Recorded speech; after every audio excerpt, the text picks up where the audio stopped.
Hi students, இன்றைக்கி நம்ம பார்க்கக்கூடிய shortcut properties of integration. Integral a to b f of x whole divided by f of x plus f of a minus x into dx. இந்த ஃபார்மில் இருந்தால் நம்ம டைரெக்டாகவே b minus a divided by 2. So இந்த trick நமக்கு 1 mark கொஷினுக்கு ரொம்ப யூஸ்ஃபுல்லாக இருக்கும். For example, integral 0 to pi by 2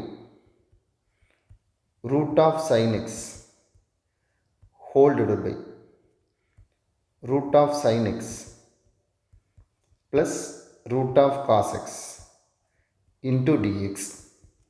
so இந்த கொஷினுக்கு நம்ம upper limit minus lower limit divided by 2, that is answer pi by 4. இதே மாடலில் integral pi by 6 to pi by 3 square root of sin cube x divided by square root of sin cube x plus square root of cos cube x into dx. So upper limit pi by 3 minus lower limit pi by 6 divided by 2, that is pi by 6 divided by 2, pi by 12. அதே மாதிரி ஜென்ரலாக நாம் எழுதும்போது 0 to a f of sin x divided by f of sin x plus f of cos x.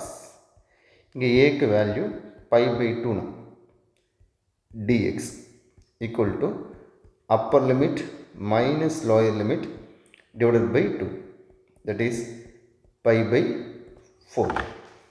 So இதே போல்